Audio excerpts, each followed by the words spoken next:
Hi guys, this is Sai Kumar Kortiwada. In this video, we will learn about unit testing of an output decorator. I have explained about output decorator and how to pass the data from child to parent in my Angular tutorial video. I'll provide the link in the description. Please watch that before continuing this for better understanding. Let me quickly jump into Visual Studio Code. Here, I have created a app component.html, app component.ts, child component.ts, and a child component.html. I'll showcase the demo first and then we will try to write the test cases for that particular demo. So let me go to the browser, and here I have created a output decorator which is showing some data. Here the data is empty for the first time, and whenever I enter some data in the child component, so this input field is created in the child component and the send data is also created in the child component. This output decorator is created in my parent component. When I click on the send data, the data will be passed to my parent and that will be showcased on my output decorator, that is a parent.component.html file. So now let me go to the code and try to understand this. If you see here, child.component.html have an input field and a button and one ngModel. Whenever this ngModel is updated and when I click on the send data, that will be calling a send data function, and this function will be using a emit method. This emit is already created in my child component.ts by using Event Emitter, and we are able to pass the data by using output decorator. So now whenever this emitter emits some data, then that will be passed to your app.component.html, where this emitter will send the data to one of the function. This function will receive the data by using $event, the data which is passed from my child, and then that will be passed to your parent.component.ts, where your function is defined, and it will receive the data. Whenever it receives some data, I am binding to my one of the variable of parent component, and this variable is already interpolated in my HTML. Whenever there is an update to this variable, this particular field will be updated. So let's test this. For testing this, let me go to app.component.spec.ts file, and here let me create one variable like fixture, and which is of type component fixture, which is of app component, and this can be tested individually in the child component also, but I will be covering both the cases in app component itself. So let me click on enter and let component instance, which is of type app component. So I have created a fixture and a component instance. Once all the compiled components are done, then I will be creating a component by using a test bed. Test bed dot create component of app component. So I am creating an app component in this. So once the fixture is created, I can assign a instance by using fixture.component instance to my component instance local variable. Let me save this. Now I have created a fixture and also I have created an instance. And also what I'll do is I'll use whatever the dependencies we have. So here we are using a forms module for our ngModel purpose, and also we are using one component that is nothing but a child component. So I have imported all the dependencies for this particular component. Let me zoom out a bit. And now let me create one it with a description, like whenever the child sends the data, our app component h1 tag should be updated. So h1 should be updated when child component sends data. So this is our test case, which is having a callback function, and inside this callback function, let me detect the changes first by using fixture.detect changes. And whenever the fixture is stable, fixture.when stable, then we'll be getting a promise based, and inside this promise based I'll have a callback function. So let me zoom it a bit. Now this stable, whenever it is stable, then I'll capture the button and input field which is given in my child component. To access that element, let me use an ID of model ID underscore child, just to know this is coming from child. And here by using an ID, we can access this button, something like send underscore btn underscore child, so that we can identify this is from child. So first case is, let me access this model ID child. So let me close this and go to the app.component.spec.ts.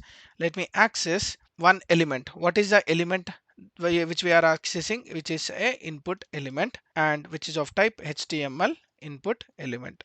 And this will have a fixture dot debug element dot native element dot query selector of, I'll pass the hash and pass the ID. What is my ID in my HTML? That is model ID child. Let me pass here. So now let me change some value inside this input element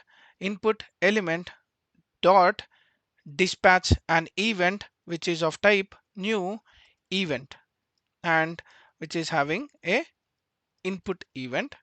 And before dispatching an event, let me assign some value to this.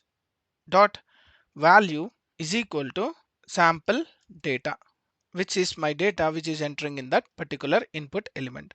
After this, let me click on the button. So for clicking on the button, let me access that button first.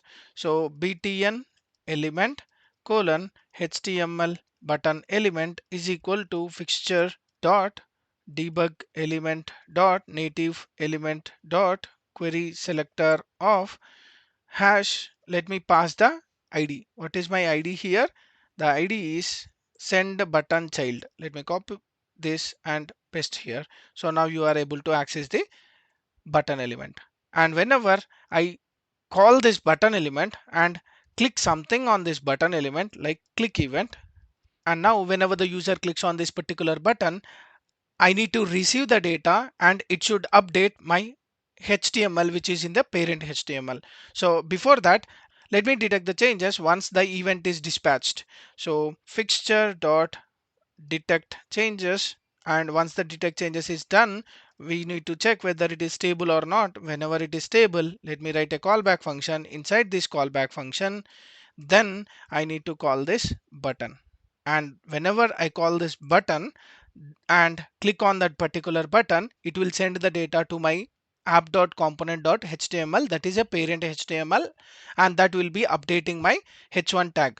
Let me go to app.component.html, and here my ID will be something like heading underscore parent. And let me save this. Let me copy this and access this element, heading element, which is of type HTML heading element is equal to fixture dot debug element dot the native element dot query selector of, let me use hash of heading parent.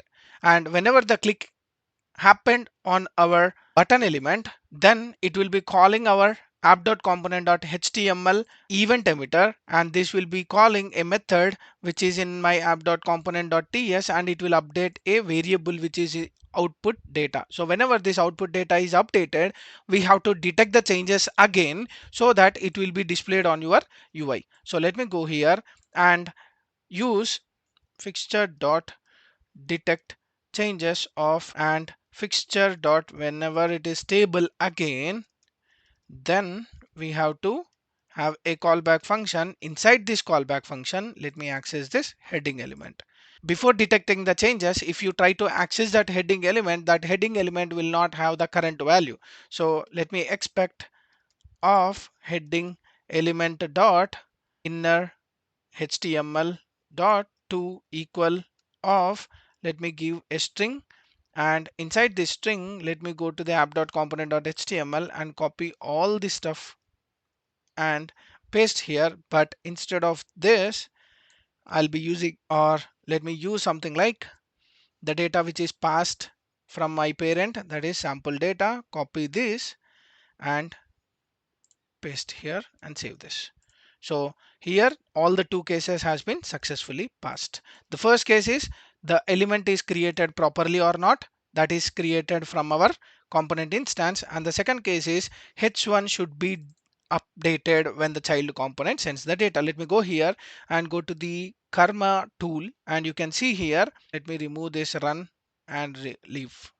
So if you see here, both has been successfully passed. So spec has no expectation h1 should be updated when the child component sends the data.